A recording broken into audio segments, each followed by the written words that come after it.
A very good afternoon, everyone. I'm Florence from the Institute of Banking and Finance, and we are delighted that you are able to join us this afternoon for this IBF Masterclass, jointly organized with LIBF, the London Institute of Banking and Finance, on the impact of geopolitical risks on financial institutions. We are delighted to have with us today two subject matter experts on the topic of political risks to share their insights on what these political risks are, how to interpret them, and how these risks are expected to impact financial institutions. Our speakers today are David Landsman, OBE and Senior Advisor of the British Foreign Policy Group, and Derek Lauderdale, MD of GRI Strategies. But before I bring these two gentlemen on screen, to allow me to give a very brief intro to the IBF and provide some quick updates on the resources we have to help professionals in the financial industry. So the Institute of Banking and Finance, or the IBF, was established in 1974 as a not-for-profit organization to foster and develop professional competencies for the financial industry.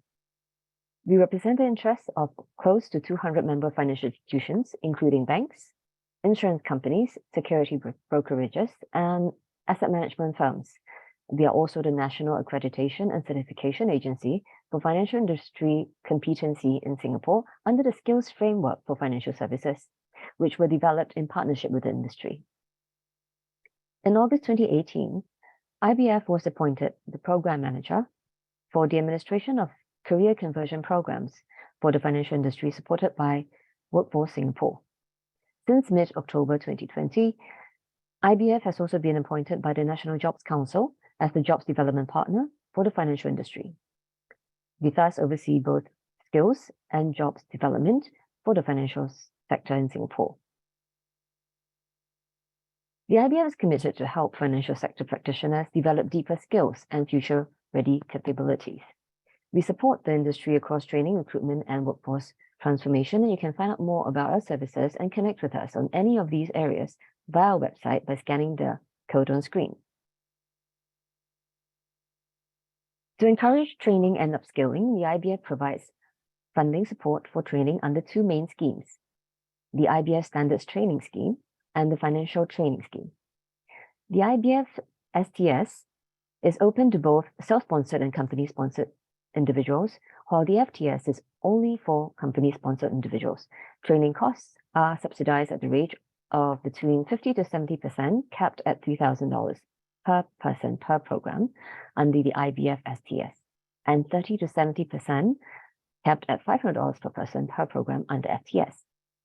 For company-sponsored trainees, their companies will need to be MES licensed entities or SFA certified fintechs. Eligible training programs can be found on the IBF Program Finder, which can be accessed on IBF's website. And that concludes my very short intro. Allow me to now briefly introduce our speakers before we begin. Now, to take us through an overview of what geopolitical risks are and how to interpret them is David Landsman, OBE and Senior Advisor of the British Foreign Policy Group. David is a former British diplomat and senior executive who now advises organizations and individuals at the interface between corporate strategy, geopolitics, and public-private leadership. He served as British ambassador in Albania and Greece and chargé d'affaires in Yugoslavia and worked on a range of European defense and security issues, including negotiations with Libya and Iran. He was later executive director of Tata's Group holding company in Europe, and he now holds a number of non-executive and advisory positions and is senior advisor at the British Foreign Policy Group. To share insights on how geopolitical risks impact financial institutions, we have Derek Lauderdale, MD of GRI Strategies. Derek founded HSBC's Group Geopolitical Risk Function, which integrated expert geopolitical risk input into all aspects of the group's strategy and risk management, and supporting improved governance and oversight across a global portfolio of banking operations.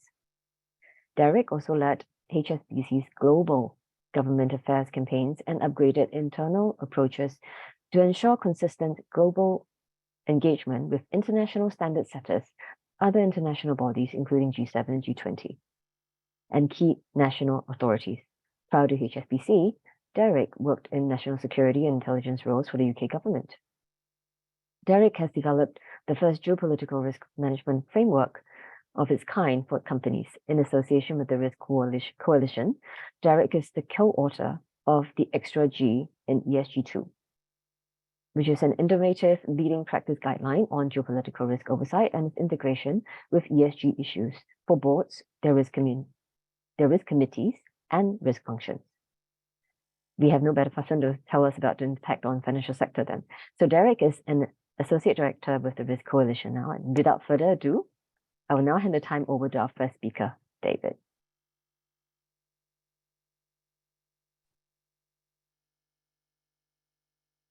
Good afternoon. I am in the process of trying to work out where I share my screen.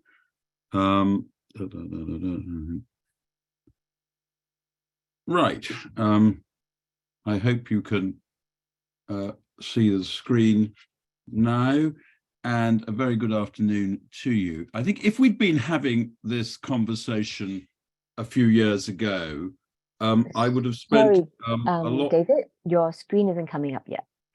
Oh, I'm sorry about that. Right.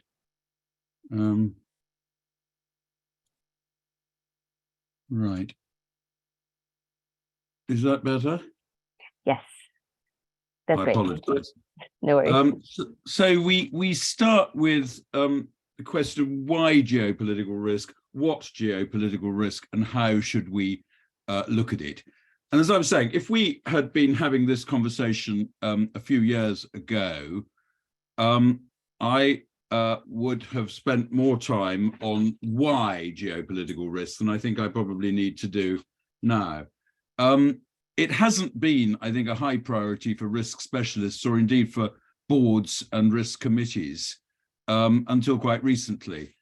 You might have invited occasionally somebody who you thought of as a geopolitical expert, perhaps even a former ambassador like myself, to come and speak to you. But I suspect in a lot of cases, and certainly from my own experience, it was a bit like listening to the news from a long way away. And at the end of it, not really being quite clear on how it matters in practice and what to do about it, both in terms of specific operational questions and in terms of organizational design. I think that's changed now. And the events of the past few years will have told most of us that geopolitical risk is something that matters. I'm going to look, first of all, at why we should look at geopolitical risk exactly. How, in other words, does it fit into our sense of what risk is? Look a little bit about what it is, beyond just listening to the news and being aware that it's rather hard to predict what's going to happen next. And then how should you look at it? And on this last one, I want to give you a few insights from my experience as a diplomat, because it seems to me that when you are relying to some extent on expert advice, whether it's an advice from a former diplomat or it's an advice from an accountant, it's quite important to understand and internalize the framework, the context in which that advice is being given to you. You need yourself to be able to read a balance sheet, even if you rely on your accountant for expert advice or for drawing up that balance sheet. So similarly, I'd like to look at some of those key techniques that the experts might use and that you should have in mind too. And then at that point, Derek will continue with more on how to integrate political risk into the broader risk landscape.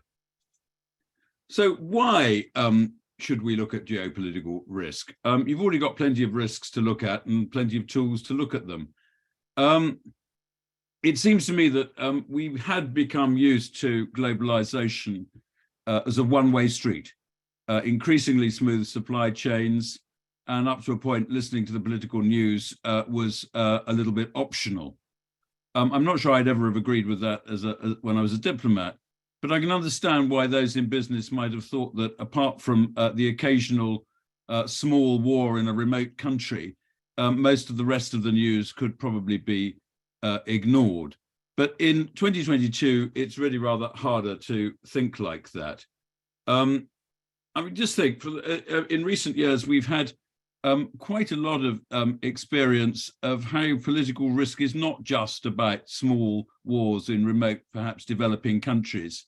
Look at 2016, for example, a year in which both the US and the UK rose up the geopolitical risk agenda quite significantly. As a Brit, I have to admit that Britain did pretty well too in 2022, with three prime ministers, some pretty chaotic moments, which, as you will know as well as I do, had real economic impacts. And think back to the 6th of January 2021 at the Capitol, just what we were all talking about right then. So geography is important in all this. Whether you're sitting in London or in Singapore, what's going on in Ukraine today is going to have quite an impact. But geography matters. Where you sit is where you stand. Your geographical location really matters. If you're sitting in London today, Ukraine is of the first importance. If you're sitting in Beijing or in Singapore, it is certainly important, but it's probably second order impacts and implications that will be most in your mind.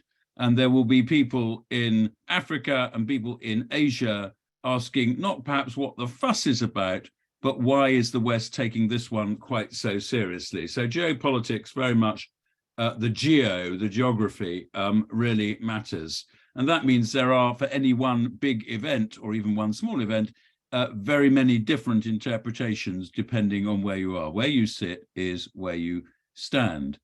But looking at this graphic on your screens, it seems to me that the best way to think about geopolitical risk is it's an upstream risk.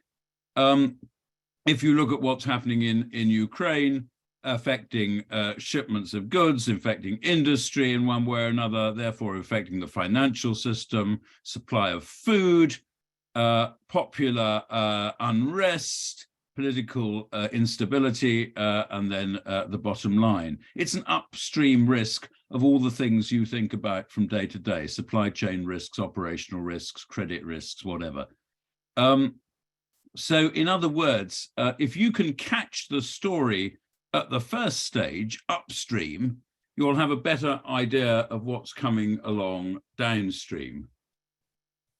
So now we need to get a little bit more granular about geopolitical risk. What is going on? Are we in a new age? Is that age of globalization and cooperation over and replaced with something rather more brutal? Is there such a thing as the rules-based international order? When you sit in London or you sit in Washington, DC, or probably in Brussels, and you hear a lot about the rules-based international order. If you sit in the UN in New York, you'll hear some people talking about it and others thinking it's a really rather ridiculous Western idea. Are our national interests the only thing that matters? Is the multilateral order there? Is it influencing where, how governments behave, where countries are going? Who does it work for? When the UN was set up, many of the countries who are now supposedly committed to its rules weren't even formed. So what is its future? Are we going to return to some kind of multilateral order? Should we be looking in that direction? Or more what's called plurilateral, a coalition of the willing? Are we looking at, should we be looking at alliances and geographical alliances or values-based alliances? Look at the CPTPP, for example. Is that the future? If so, who's going to join it? If the US joins it, it'll look in one direction. If China is active in the CPTPP, it will look a very different dimension to it. Or are relations going back to the old days? All that matters are the bilateral relations between major countries. But perhaps not all aspects of the international order are quite dead yet. The Security Council, strikes me, is going to be pretty paralyzed for a very long time to come, with the West and Russia scarcely speaking to each other, and with China perhaps somewhere in between, but certainly attracted to some aspects of the Russian position. But on the other hand, the global warming, the climate change initiatives, the COPs so-called, are continuing to bring countries together who would otherwise not be speaking to each other very greatly. We've been through a pandemic. The World Health Organization had not an uncontroversial role, but an influential role. Hard to be quite so optimistic about the WTO, the World Trade Organization, I think, at the moment, with major powers being rather reluctant to engage and more inclined to avoid its injunctions. So where does that leave ASEAN?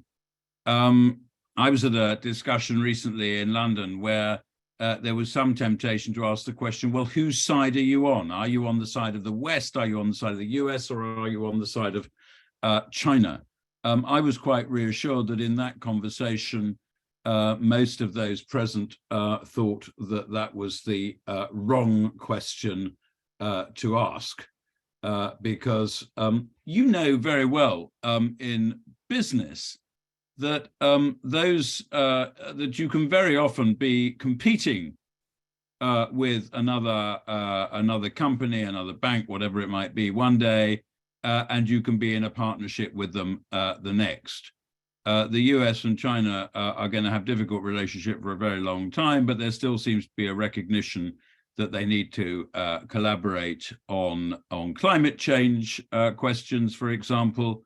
And of course, economically, the interdependence is rather greater than the political rhetoric would sometimes like us to believe.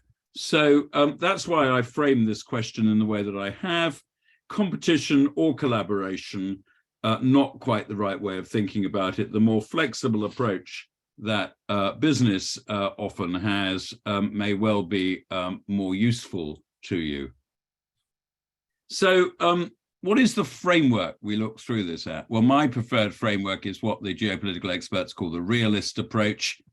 It's not necessarily the one that those Westerners who talk about the rules-based international order want to hear, but I think you will find from a business point of view that it's a rather more useful analytical framework with which to operate. So the basic principles set out on this slide: nation states are the main actors, you know who they are. If you look at them being motivated primarily by however they see their national interests, then that will probably guide you quite well. What are those national interests? Survival and maximizing their power to do what they want to do in a difficult anarchic world. Now, of course, you can do that in different ways. We're not saying they're all the same or behaving in the same way. But if you look at those essential instincts and interests, you will be able to see how they are moving. So success for those countries, for any country really, means recognizing the power realities of the day. That's why Britain and the US, though they have close relationships, are not in the same position, because the power realities for Britain and for the US are very different. You can substitute any two countries you like, and you have to construct your policies around the realities that you are faced with. How you define that interest varies according to your political and cultural context, how it feels at home. So the language of diplomacy that we're hearing from the US around Ukraine at the moment is very different from the language of diplomacy that you're hearing from China at the moment. But go back to bullets on the slide, national interests, however they are conceived, still dictate the approach being taken. And of course, there is, unlike in our national lives, where we have laws and we have police and we have courts, one sort or another. There is no overall referee. The United Nations is a debating chamber. It has rules, it has charters, but whether you obey them is ultimately up to you. There is no overall referee who can force you to do so. So the balance of power is the determining factor. And the success of multilateralism and cooperation depends on interests. In the Security Council at the moment, interests dictate that there isn't much collaboration and cooperation. In the climate change world, there is still a good deal.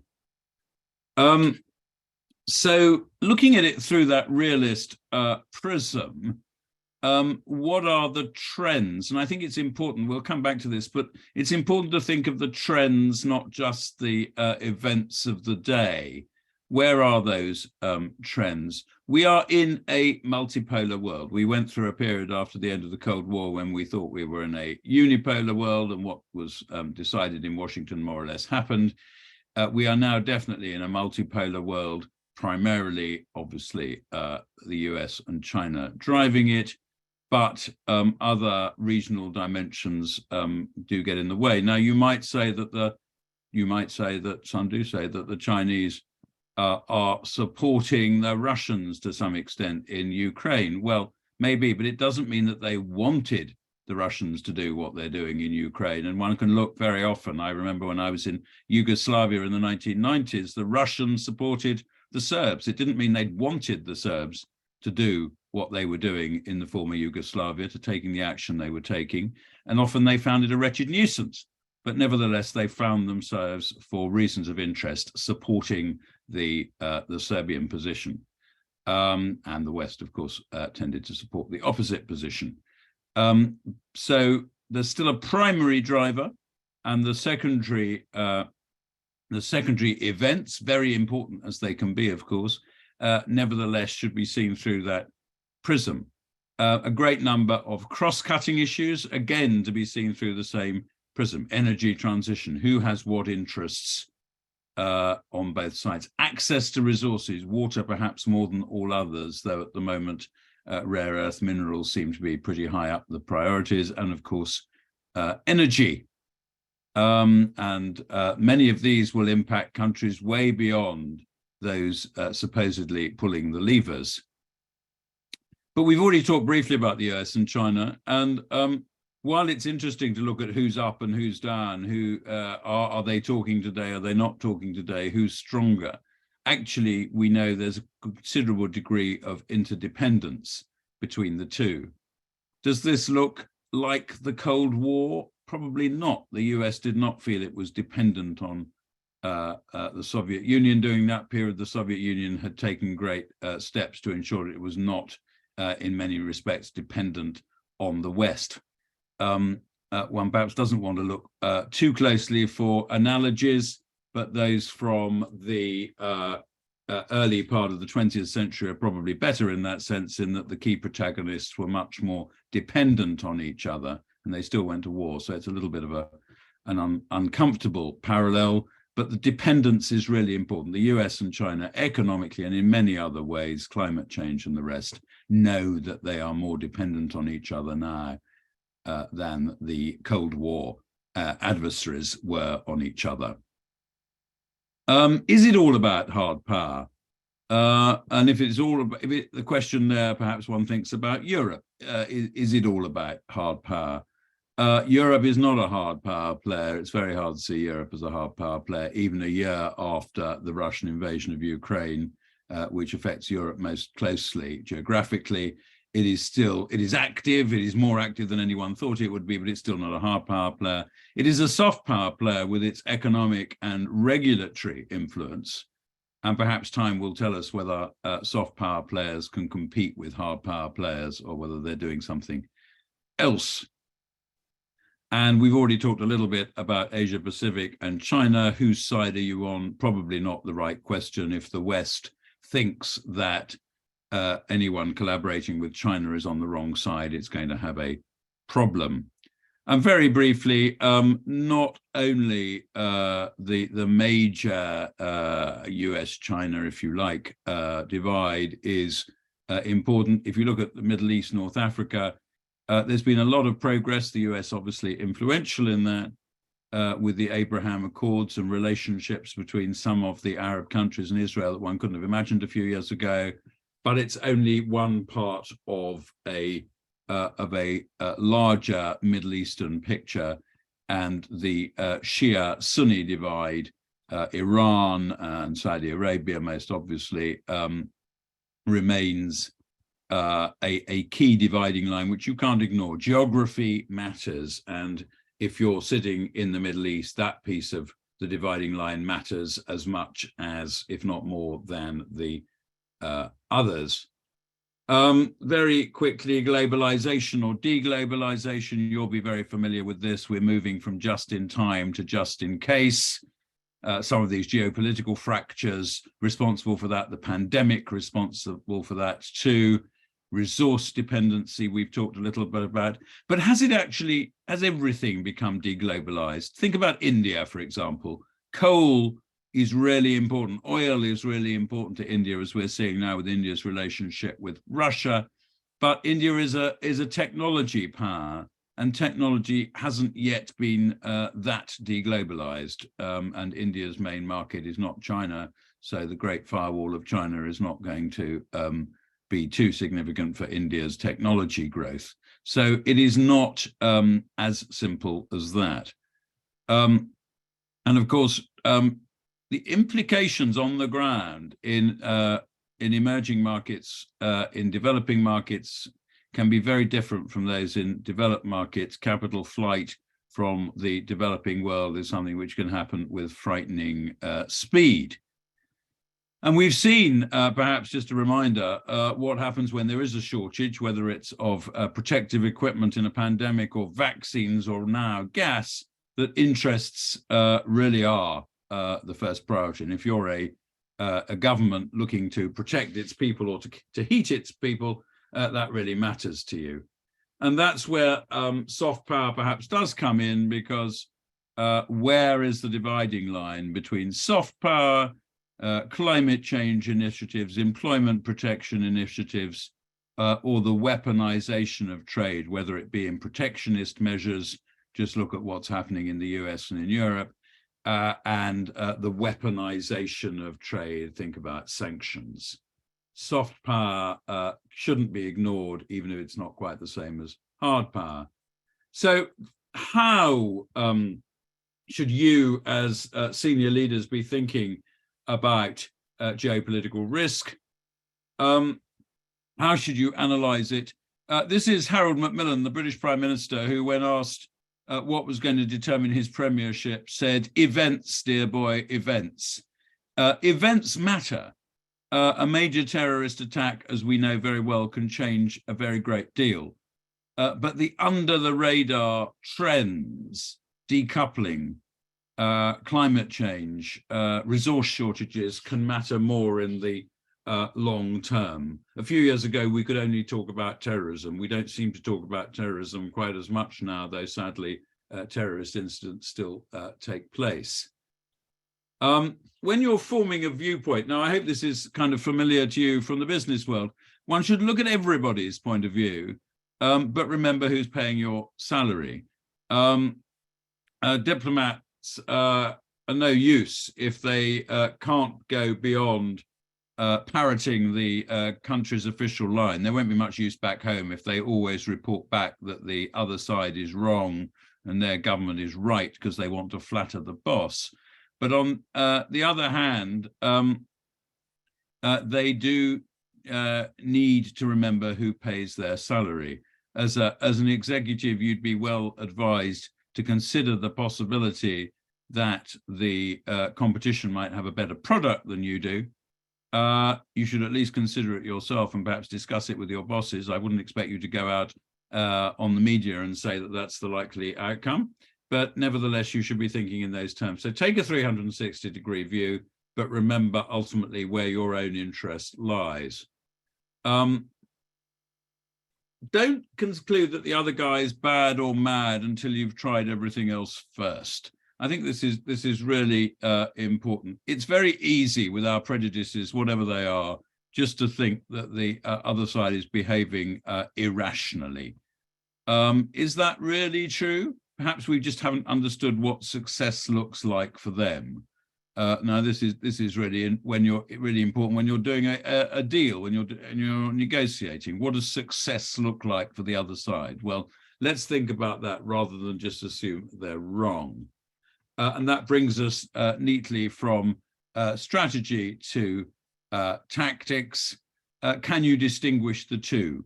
Why is President Putin doing what he is doing in Ukraine? Does he have a strategy? Maybe he doesn't, but does he have a strategy? Think about what's behind. Just as you need to think about the trends rather than just the events, what's the strategy behind what we're actually seeing? Don't expect the strategy to be published in the newspapers. You're going to have to work it out for yourself as to what is really behind the chess players' actions. And don't try to be a fortune teller. This is my last thought. It's very hard to know what's going to happen next. Who's going to win the election? Is there going to be a military coup in wherever? Occasionally, I stuck my neck out and said, yeah, I know the answer to this. I'm going to tell you what it is. And people, I remember writing diplomatic telegrams saying, this is what's going to happen next. And I would often be asked, are you sure? And I'd say, yes, I am sure, because I don't do this very often. Only when I am sure do I make categorical predictions. On the whole, categorical predictions are not a good idea. But what you can do is you can ask yourself, what are the triggers for the possible outcomes? Well, is there going to be an early election in a particular country? Well, the trigger, if the governing party is ahead by 10% in the polls by March, then there'll probably be an early election that year. That's a useful sort of a trigger to have in mind. Might be right, might be wrong, but it's a lot easier to predict than the real outcome. Is there going to be a change of government in this country or that country? Well, if inflation remains very high, that's very likely. If it's not, then probably not, whatever. But look at the triggers, break down the problem into manageable chunks, because otherwise there's a risk one just, one gets so fed up with geopolitics, it's just so difficult to make the big predictions that you think it's not worthwhile. Well, it is if you can break it down into the smaller parts. And how to break it down into the smaller parts and how to use it is the business that Derek is now going to describe to us. So I will hand over to him for the second part of the presentation. Thanks very much indeed, David. I'll just share my screen.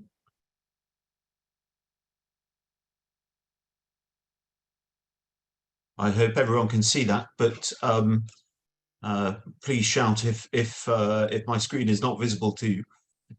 Thanks very much indeed, David. I want to spend the next 10 or 12 minutes just trying to unpick a bit the question of what all of David has been describing actually means for businesses, both in the wider corporate sector, as well as specifically for financial institutions. I wanted to do the first bit of that because for many of those, for many of you, you will be working for organizations that have either corporate banking or investment banking units, and will therefore have key strategic client relationships with firms in other industry sectors who will be feeling the impacts of geopolitics in one way or the other. And indeed, for those of you who work for asset management firms, your organizations may well have major equity stakes in businesses in various different industry sectors. So again, I just thought it was worth trying to lay out the wider picture first in terms of the way geopolitics bears on business activity before turning specifically to the way it bears on the financial sector. Just really as a kind of a bit of background to both of those questions of impact, and really to follow on from what David was describing, it's useful, I think, just to understand how the nature of political risk has changed and is changing business. And let me sort of try and illustrate that by sort of a personal reference. When I first got into, if you like, the political risk business in HSBC, as we were setting up the group's geopolitical risk function, that was sort of back in 2007-8. I think there was a sort of prevailing view, certainly in HSBC and across the rest of the financial sector, that really political risk was primarily a function of geography, and that political risks were generally, if you like, domestically contained, and often seen really as, if you like, an emerging market issue. So political risk, to the extent that it was a feature, was, I think, sort of seen as something that applied, certainly in HSBC's case, to a relatively small number of emerging markets, and that if a business or if a bank was not operating in that emerging market and a political risk materialized, then firms in other countries or firms without operations or market activity in that country wouldn't be affected. I think that's changed very substantially, and Ukraine and the downstream, particularly macroeconomic impacts of Ukraine have been felt globally. And really, I think we're in the sort of paradigm for political risk, and understanding the way it bears on businesses in general and financial institutions in particular really has changed very substantially. And if you look across the graphic on the screen here, we're now at a point that I've labeled geopolitical risk 2.0, as opposed to the original paradigm of sort of 1.0. Where, if you like, the nature of geopolitical risk and the nature of the way that it bears on businesses now is much more, if you like, transnational. Geography is important, but it's no longer the sole determinant of the way risk can impact and affect business activity.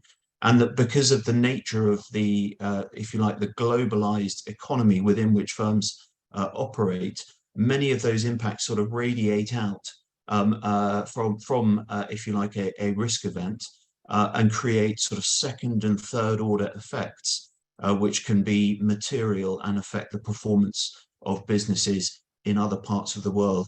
And I think the other sort of key element in the changing paradigm is that there is a very sort of substantial change in not just the severity of geopolitical risk, but also the speed with which geopolitical risk can manifest. And all of that sort of carries through into a much wider range of impacts for business in a way that perhaps 15, 20 years ago would not have been the case. Let me just briefly then touch on what those impacts are.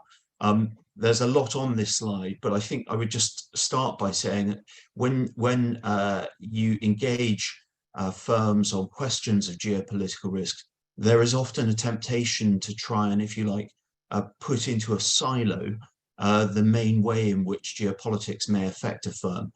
So very often where we engage firms, they will think about geopolitical risk as primarily being something that affects supply chain resilience. That's a very frequent sort of association. In the financial sector, people often think of geopolitics as being primarily a sanctions risk, or for others, they'll often associate it with being primarily a cyber risk for their organizations. They're all of those things, but there are many other things as well. And what I wanted to do with this slide is just try and illustrate that very wide range of impacts. I think it's also worth noting, and again, this is sort of something conceptually that can cause challenges in the way that firms approach questions of geopolitical risk. But geopolitics affects different companies in different industry sectors in different ways. And that can also lead to a degree of confusion, if you like, about what geopolitical risk is and how to go about trying to think through its impacts and potentially put in place some mitigation within a corporate context. We encourage firms generally to think more widely about the impacts on their organizations, to try and understand how it is that geopolitics will affect them, rather than trying to arrive at a sort of generic understanding, if you like, of what geopolitical risk is. And then we also encourage organizations to think about geopolitical risks, or the wide range of impacts that geopolitics can have, and to ensure and to bear in mind that it can bear on them both financially as well as operationally, and ultimately it can also have impacts on their strategy. And just to pick up a point that David made, it's easy to think, and certainly we find this a lot, that those in risk management teams often think of geopolitics as being primarily about geopolitical shocks.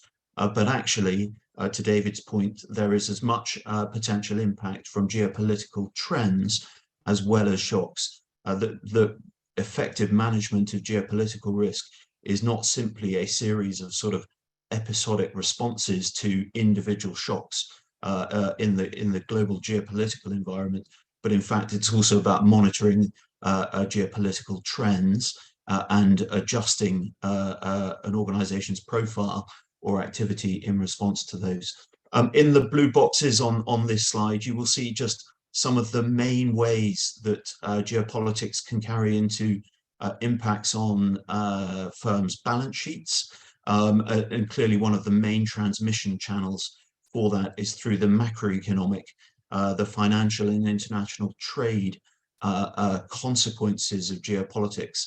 Whether that's, pointing to the Ukraine example, whether that's the global macroeconomic consequences of, for instance, higher oil and gas prices, or in the case of the US-China relationship, whether that's the impact on trade flows from fresh rounds of either tariffs or quotas imposed by the US in its or in its trade with China, as well as a sort of wider range of geoeconomic policy measures that governments are increasingly turning to.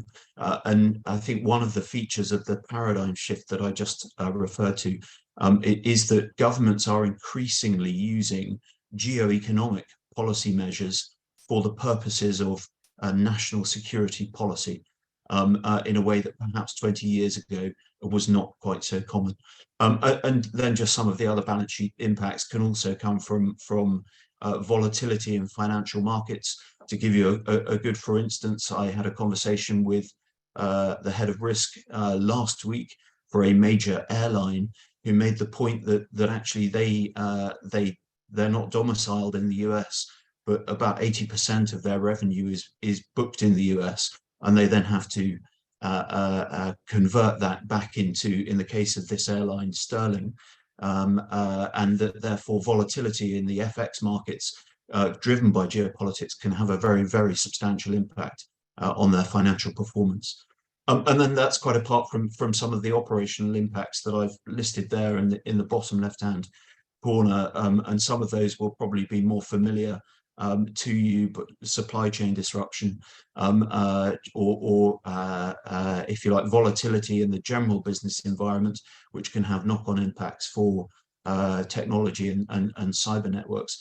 But actually, there are a couple of other things to bear in mind with this as well, around the changing legislative, regulatory sanctions and licensing requirements that can also affect firms, can also have an impact, for instance, on the way it constructs its, or the way a firm constructs its local legal entity structures or subsidiary entity structures. So that's really just a very quick sort of overview, but the key point here really is to bear in mind, I think, the very wide range of impacts that geopolitics can have, both on the financial and the operational side, and that many of those may be second or third order. And that just because you don't operate in Ukraine as an organization does not mean that your organization has not felt an impact from the global consequences of Ukraine. I also just very quickly wanted to touch on the complexities in the relationship between geopolitics and ESG and climate change in particular. I would encourage you not to sort of read this slide in too much detail at the moment, because there's a lot on it. but really I wanted to use this just to illustrate a broad point that the relationship between geopolitics and particularly climate change is one that I think that is more complex than many in business generally realize, and that it has a number of sort of causal flows, which I sort of touch on in the bullet points on the left-hand side of the slide. But just to sort of illustrate, if you like, some of the complexities, and this I think is often not sort of recognized by some in business. And to sort of illustrate it by reference to a specific example, electric vehicles require substantial quantities of rare earths and lithium to be effective, but rare earths in particular and lithium to some extent are already raw materials and minerals that are geopolitically very, very sensitive indeed, particularly in the context of the US-China relationship. And of course, therefore, if a business is looking at or is involved either in the sourcing of rare earths and lithium or dependent on, for instance, electrifying its vehicle fleet, then there is a geopolitical context that may have an impact on its ambitions in that regard. And you can see this playing out with the Inflation Reduction Act in the US as well, that there is clearly a degree of international concern about the extent to which the US government will now be subsidizing green tech in general and other aspects of domestic manufacturing in a way that looks to many other governments to be effectively a form of protectionism, and that is also driving geopolitical tension. Let me just quickly touch on more specifically the financial sector and the impacts that geopolitics can have on a financial institution's performance. And I've broken this slide out into two main parts, just looking at some of the risks, the downside risks on the top left-hand side, but then touching, I think, on where there are some opportunities for financial institutions in general terms that all of this can give rise to, because, and it's an important point that's often lost in the discussion about geopolitical risk, it is not all downside, and there are openings for opportunity if you know where and how to look. But on the downside list, just firstly, clearly you can see how geopolitics bears on existing financial risks that financial institutions in general terms are used to dealing with, have been dealing with for a long time, but where geopolitics is driving a different a kind of risk manifestation in those recognized existing risks. And you can sort of see that play through then the sort of typical credit, the market risks that firms are used to dealing with.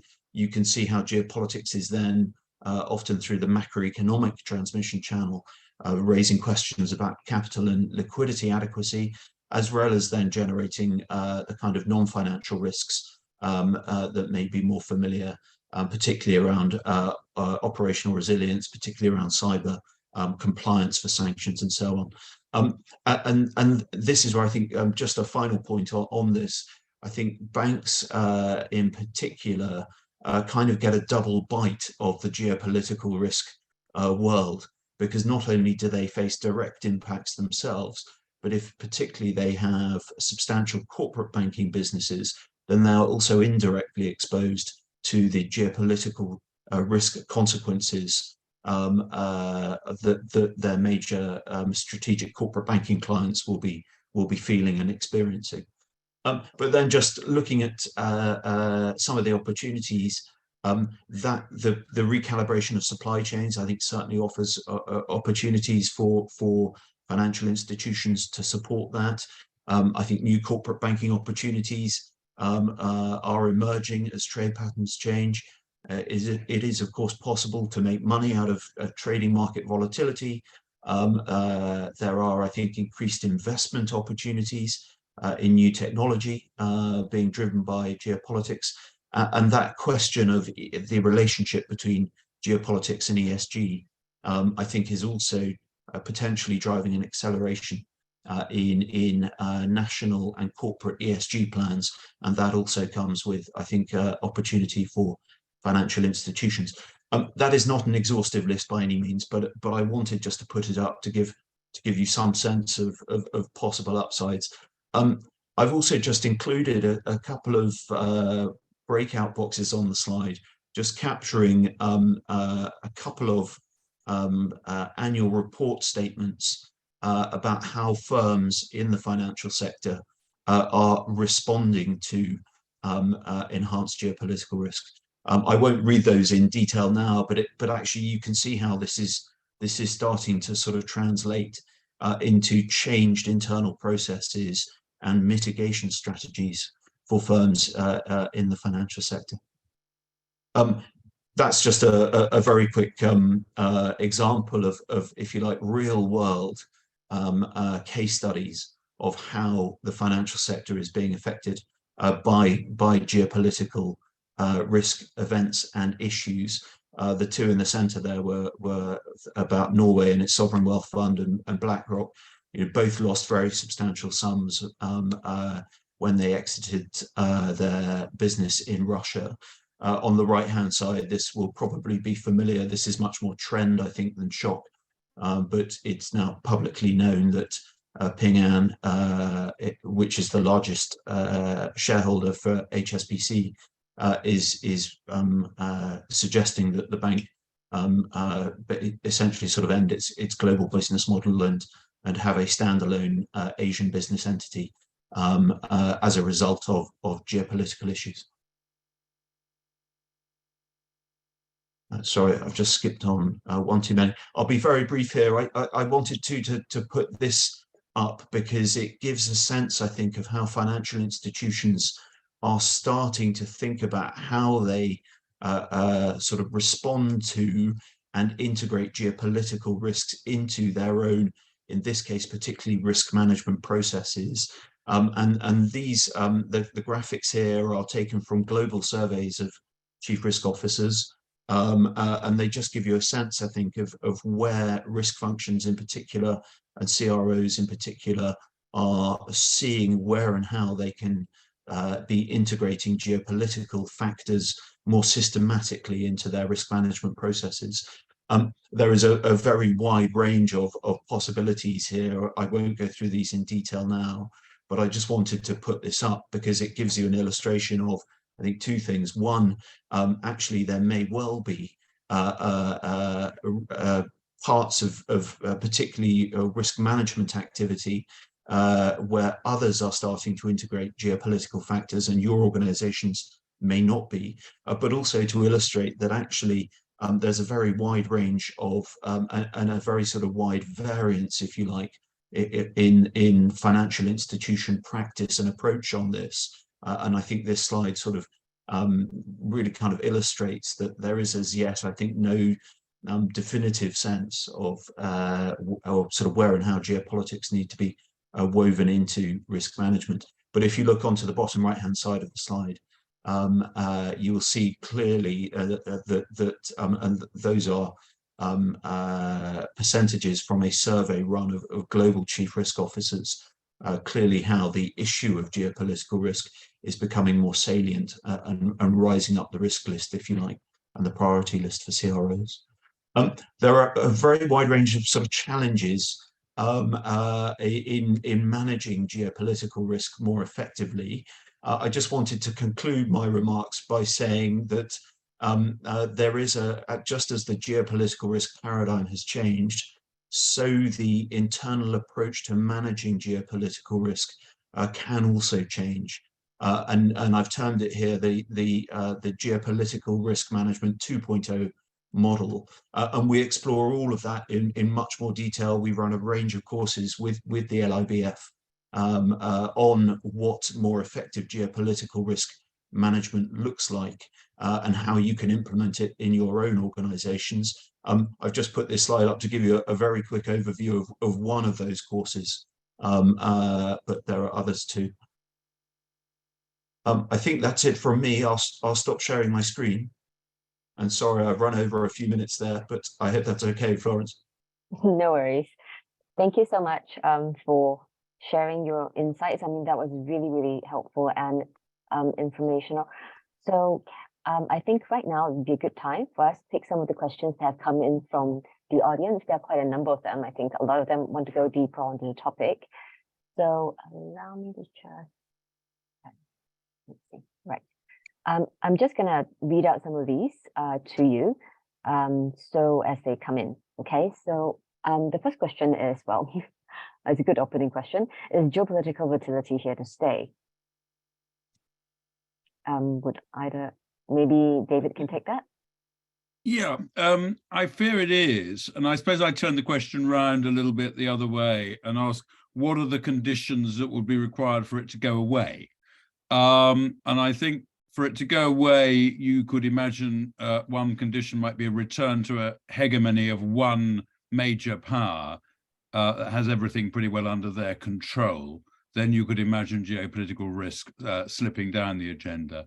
Or you go back to a fairly stable Cold War situation, mutually assured destruction, whatever. You have two major powers and everything else slips in. Now, I mean, we forget perhaps that the Cold War, which was supposedly an era where there wasn't too much geopolitical tension. Actually, there was quite a lot between the United States and the Soviet Union, and plenty of proxy wars around the world, which caused a great deal of grief. But you could say that was relative. It was, if it wasn't exactly painless, it was at least fairly predictable most of the time. And again, we forget perhaps that there were some rather tense moments in the Cold War too.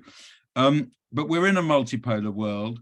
We're in a world in which, if the US and China are the two major powers, they haven't settled down into anything like the kind of Cold War relationship we saw, or we like to remember, we think we saw in the Cold War period.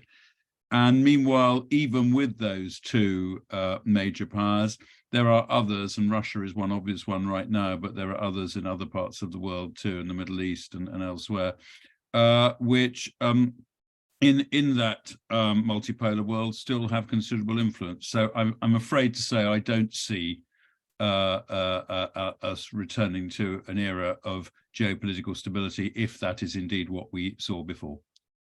Thank you, David. This next question might be something that Derek would like to comment on.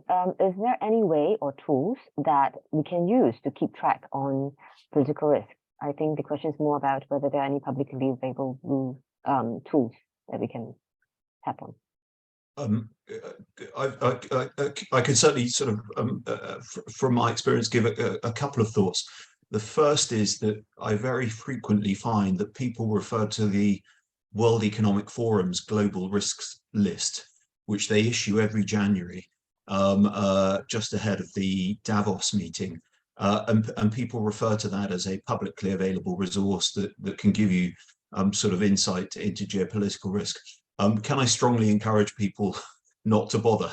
The WEF global risks list is so generic and vanilla as to be really sort of fairly useless if you want to build your understanding of geopolitical risk.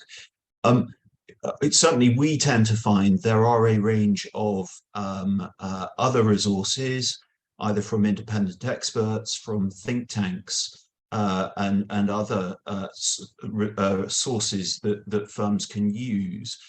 But the key and the sort of the challenge there, I think, is twofold. One is quite often political leaderships who are making the policy decisions that will create geopolitical instability or uncertainty.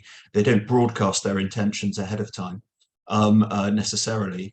So you need a sort of a specialist, if you like, radar to try and understand what may happen in future. And the second is that individual geopolitical issues that may affect your organization may require different kinds of sources to understand them. So there is typically, in our experience, no one-size-fits-all approach to understanding those geopolitical issues which may affect you, and a mix of resources that might illuminate one geopolitical issue may look different from a mix of sources that may illuminate another.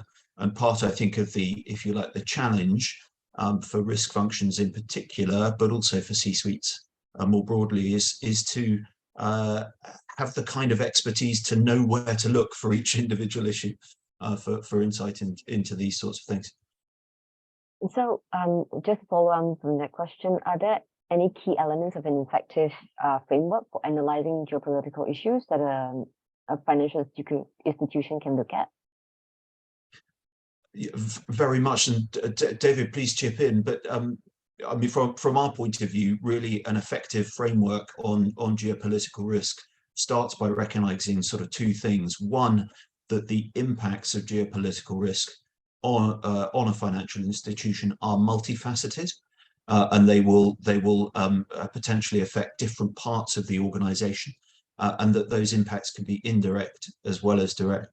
And that two, typically firms in the financial sector don't have access to the right kinds of expertise on what is a specialist subject. And so an effective framework really then has to reflect that the impacts will span the organization, and that two, an effective framework really needs to be driven by systematic access to relevant geopolitical expertise.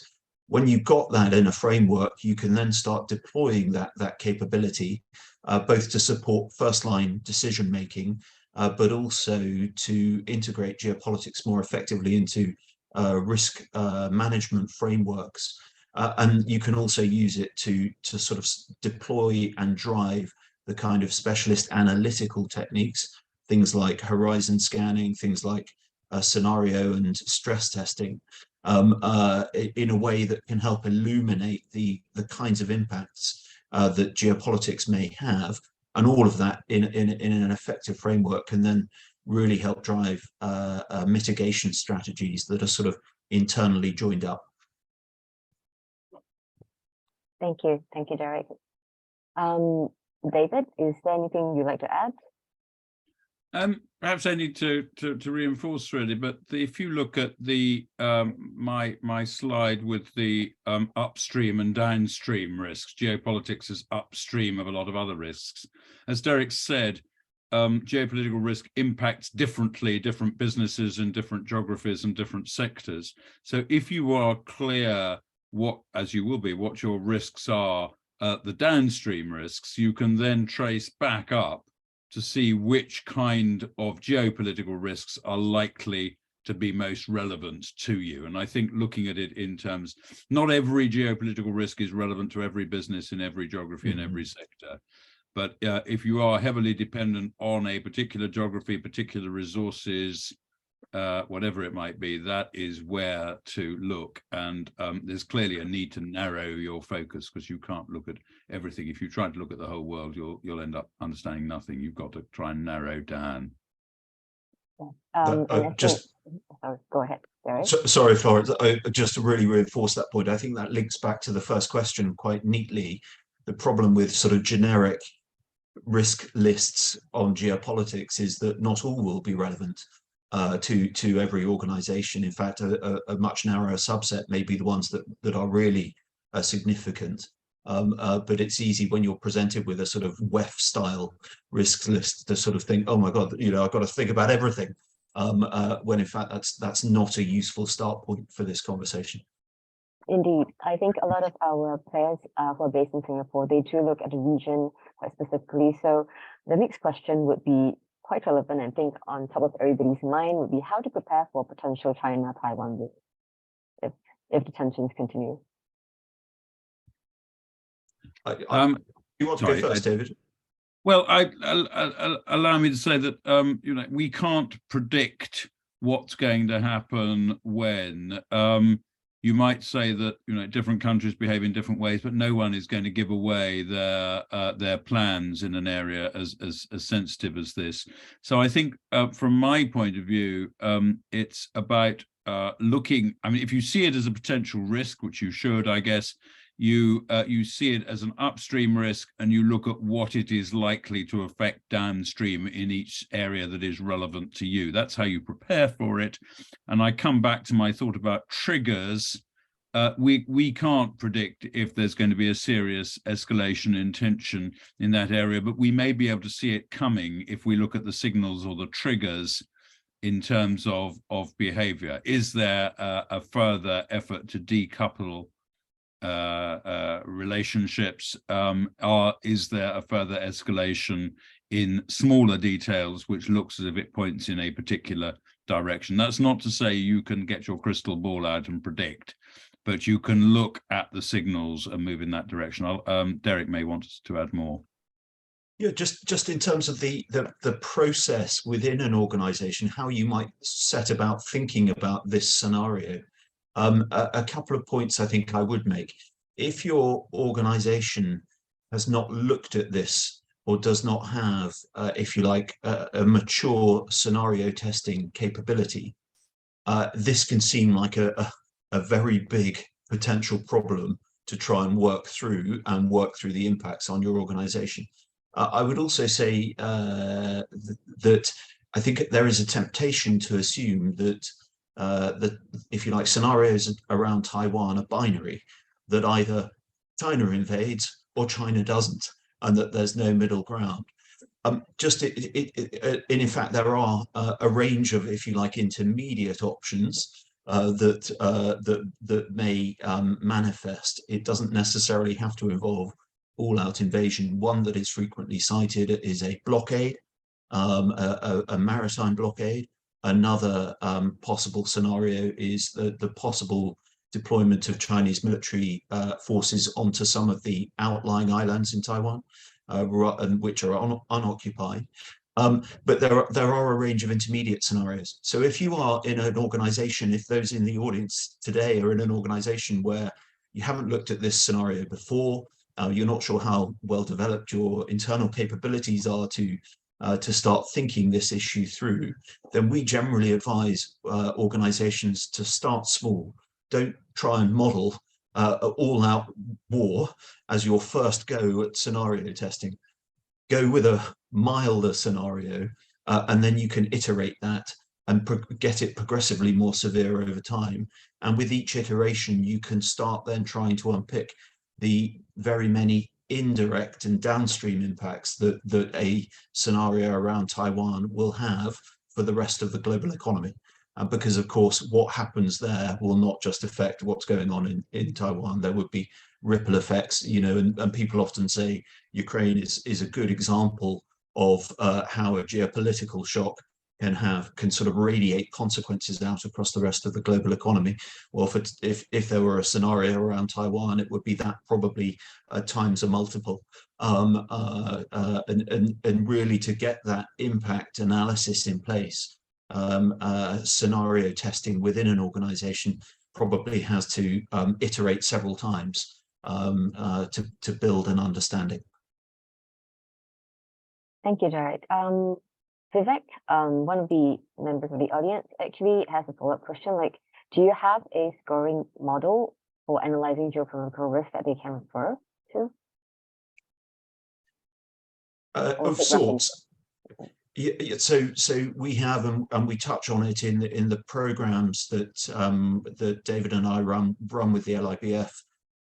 We have an impact assessment methodology that helps organizations, particularly in the financial sector, to sort of bring together a view of how different business units may be affected by different geopolitical scenarios as the basis for further analytical work. And you can score, I mean, there's a sort of perennial challenge around trying to put quantified metrics on geopolitical risk. But you can use that methodology to start putting some metrics on potential impacts on your organization. So the potential impact on your credit risk profile, for instance, or potential impacts on your capital adequacy. So you can start to get into quant metrics on the impact end of this. If I can just add to that, I fully agree with Derek. I think it's nevertheless important for those whose daily lives are very much focused on numbers, to accept that numbers don't necessarily mean the same thing when you're looking at geopolitical risk as they do in some other areas of your work. And one shouldn't be misled by them, because it's very difficult to be very precise and to quantify people's intentions, which is often what we're talking about here. So I absolutely right to try and use them, because we have to decide which are the more important risks to focus on and which are the less important risks. And that's very significantly about what downstream is most likely to affect you or your clients. But I think there's just a slight danger if one is misled by numbers into taking them perhaps too seriously, or at least to believe that subtle differences in numbers makes a real difference here. So I think it's just a question of how you interpret them, but absolutely we should try and be rigorous and quantify where we can. Thank you. Florence, may I just add on a little segment on the back of what David has just said?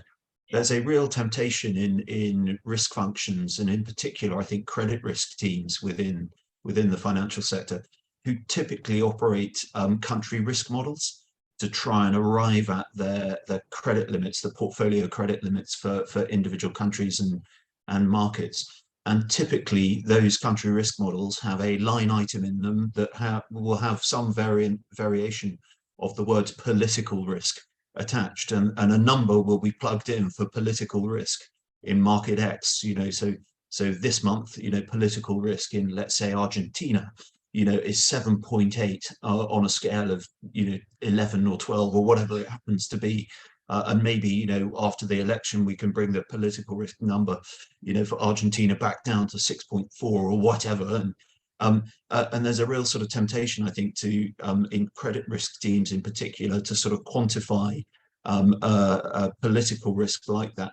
And very often they will be passive consumers of a political risk number that comes in typically from a ratings agency or something like that, an external source who've put a number on political risk in an individual market. There are a number of challenges with that methodology, but one very simple sort of question that those in the audience, if they are sitting in risk teams, could take away is, if their country risk model for their credit risk team is using that methodology, one, is there any qualitative overlay, assessment overlay, to validate those quant metrics for political risk? What sort of expertise is being applied to make sure that those metrics are about right?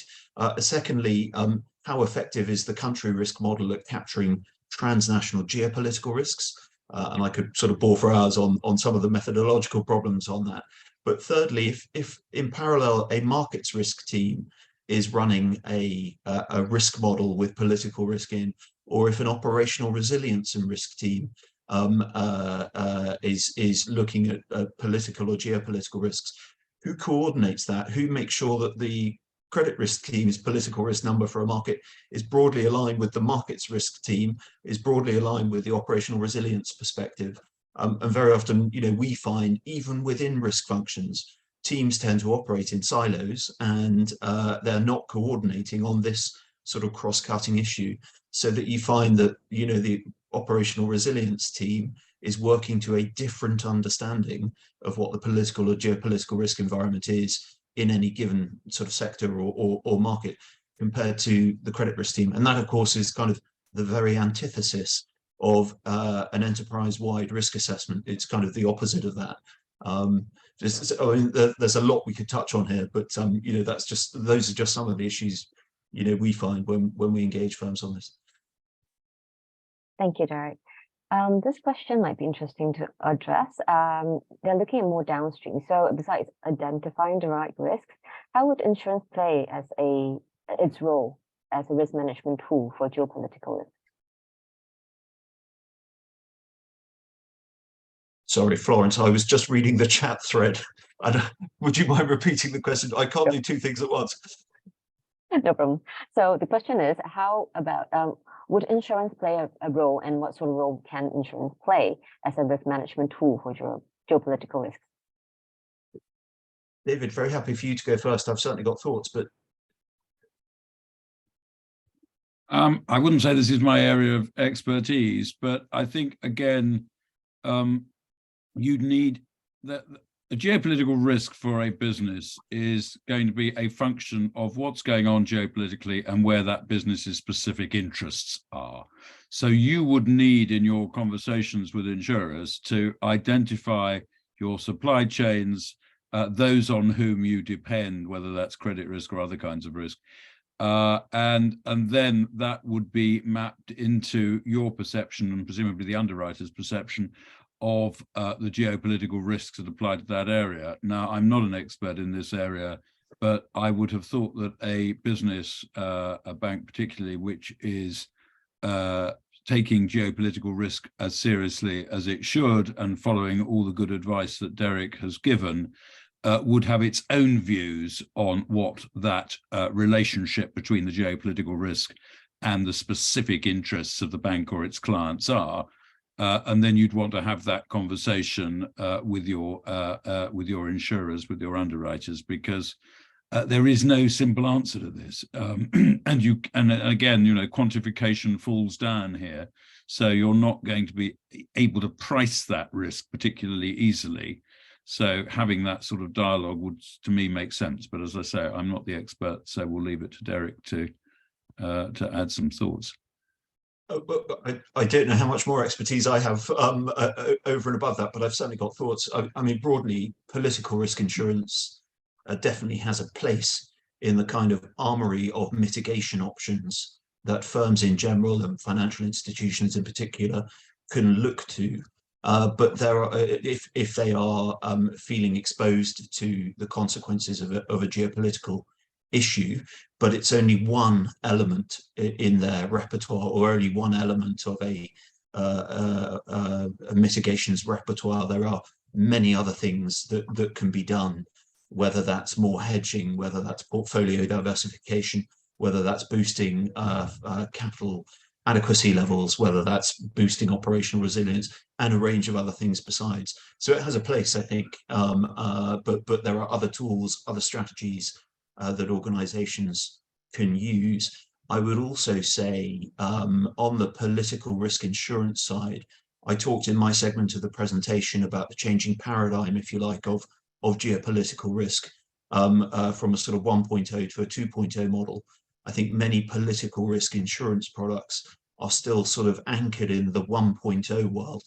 So if you want, for instance, to get political risk insurance against the possibility that a national authority might take ownership of your business unit, expropriate it, sort of rather like the 1970s. Yes, you can get political risk insurance for that. If you want political risk insurance as a business against the possibility of maritime disruption around Taiwan, yes, you can get political risk insurance for that. But it's much harder to find, if you like, geopolitical risk insurance products that can go beyond those very specific and very sort of narrowly, if you like, defined potential challenges. So you can use it as a tool for mitigation and to, if you like, bring risk back into appetite. But it's unlikely to offer a kind of holistic solution for you. Thank you, Derek and David. So earlier we talked about triggers to look out for instead of looking into the crystal ball. So what are some of these triggers that we should look out with regards to the tension between US and China, whether it will escalate and whether it will take, So what are some of these triggers that the industry can look toward identifying? Sure. I mean, triggers means, in a sense, doesn't it, breaking down in a more granular way what might be leading in a particular direction. It doesn't mean it is necessarily leading in a particular direction, but it gives you something to think about and something more specific to hold on to than just the general sense, are we heading for a confrontation? So they are going to be political in terms of rhetoric. The language being used, is it changing? And of course, language can change for lots of reasons. It can be economic. Are we seeing signs of economies which are choosing to separate themselves and decouple themselves from each other, or are they looking at more measures of integration? If you're investing in more measures of integration, and that could be economic in the more conventional sense of trade and of credit and so on, but it might also be these days around climate mitigation initiatives, whatever it might be. That again points you in one direction. If you're seeing a decoupling, that points you in a different direction. Of course, then there is military preparedness of one kind or another. Now, of course, none of those by themselves, I mean, there's no easy answer to this. None of them by themselves is going to give you a definitive answer. Indeed, a country might choose to raise its level of military preparedness as a substitute for actually going any further. It might just want to show off. It might want to demonstrate something, and without wanting to take it further.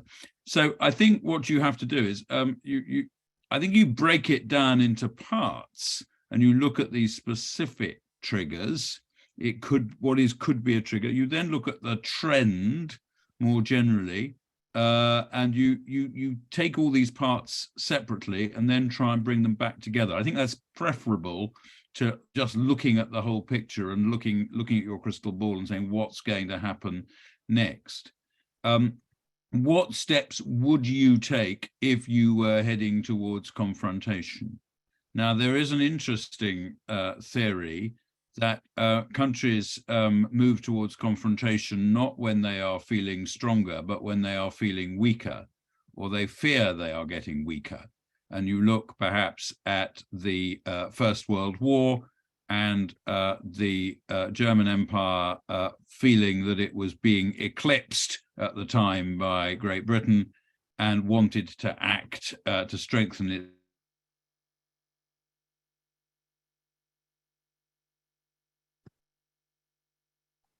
Hi, Florence. David certainly frozen on my screen and stopped mid-sentence.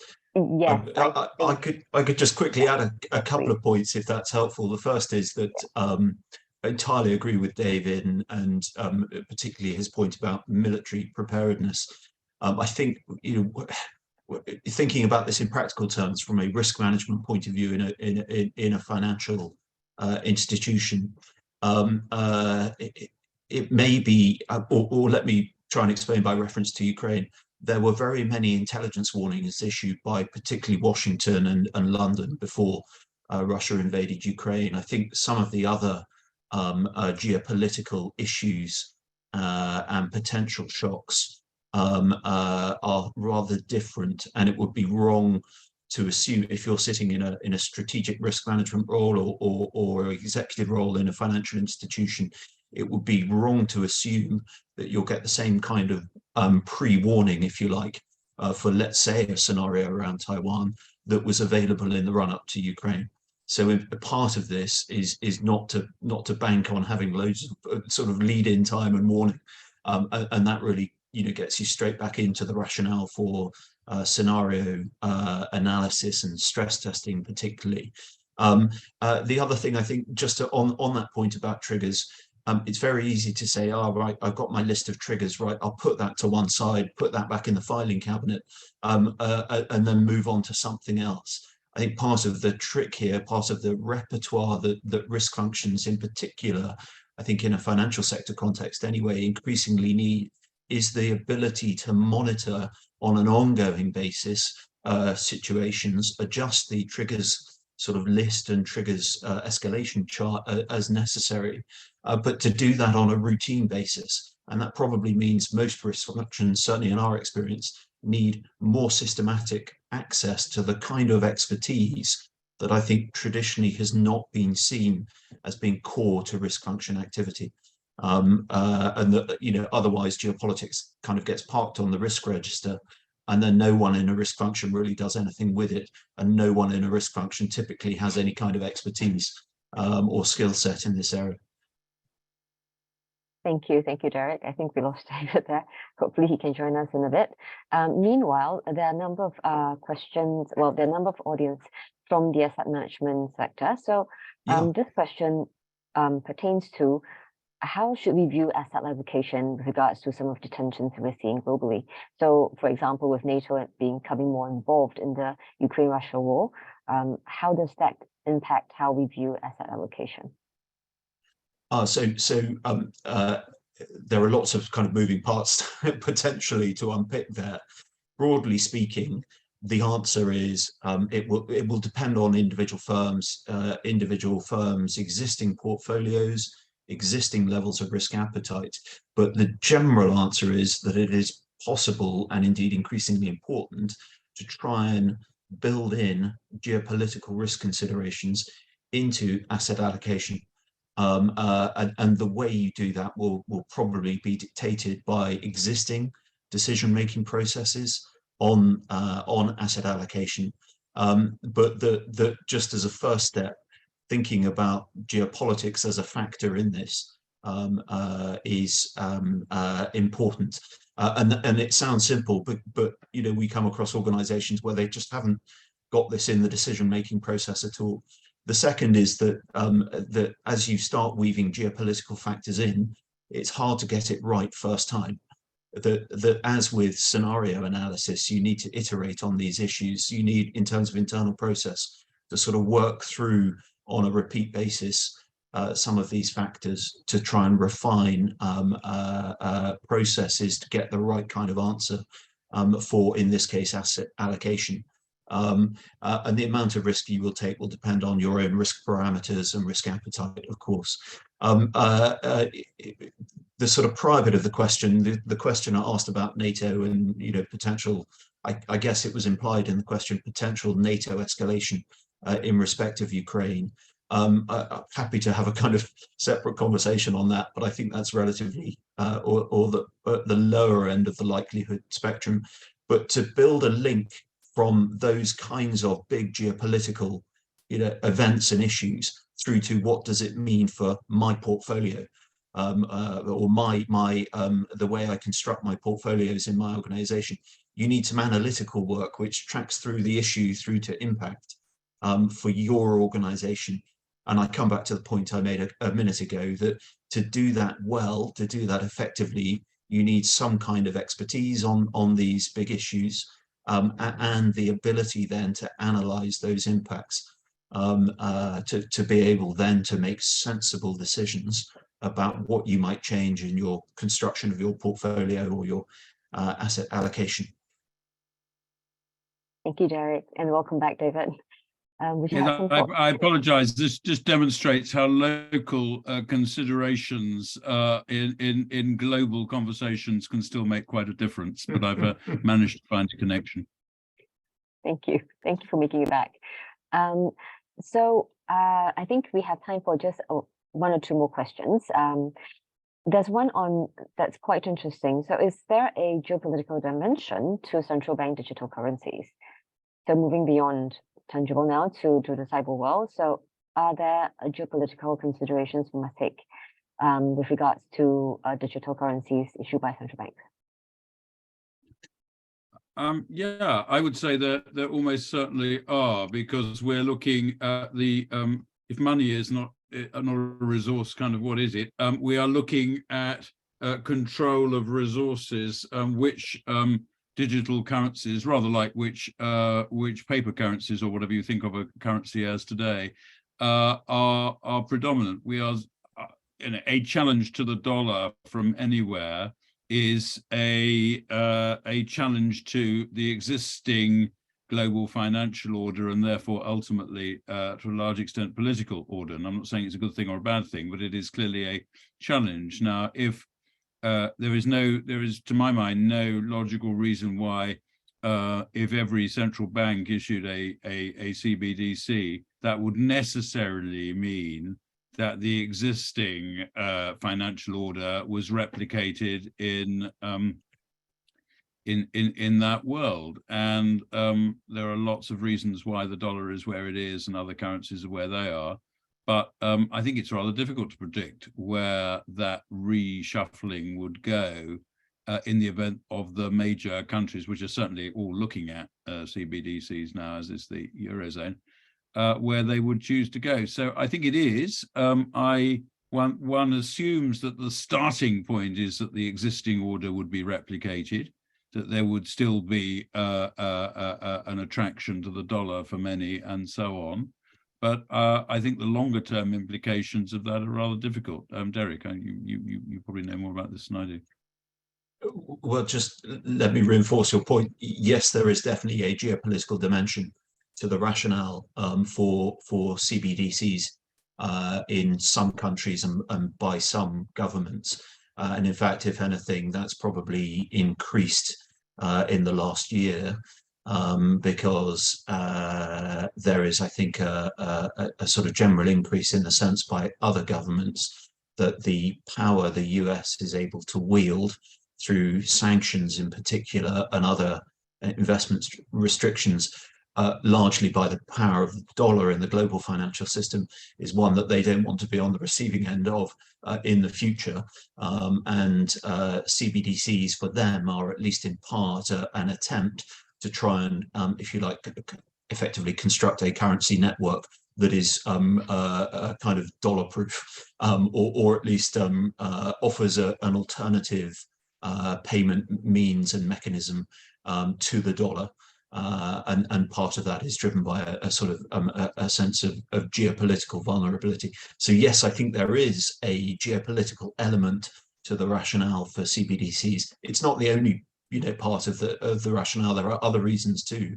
But I think certainly when engaging with the financial sector, I get the sense that many view in the financial sector view CBDCs as kind of largely a technical question.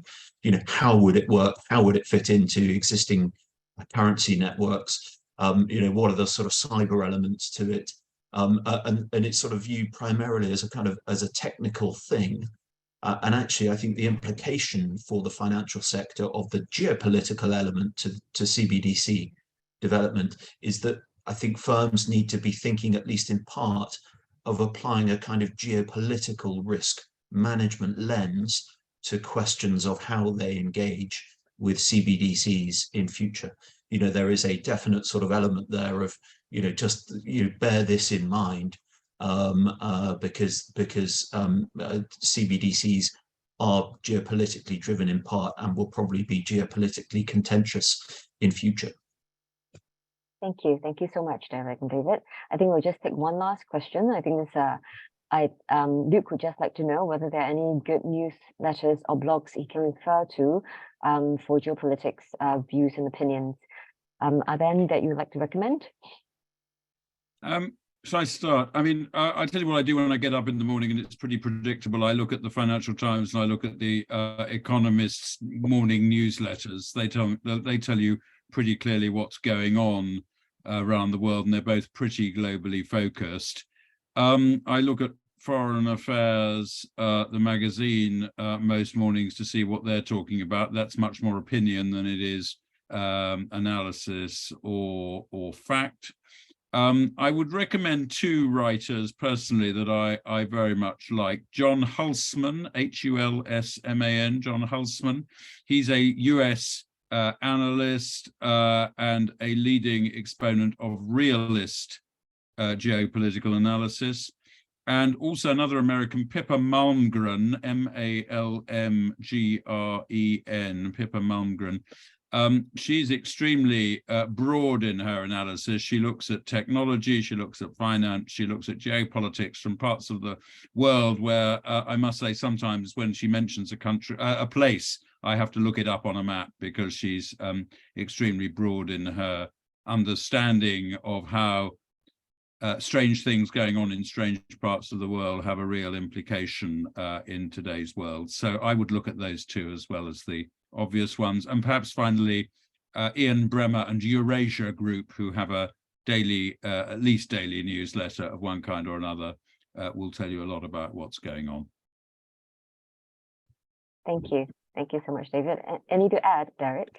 Just very briefly, that's an estimable list from David. I think much also depends on the particular issue that you're trying to understand.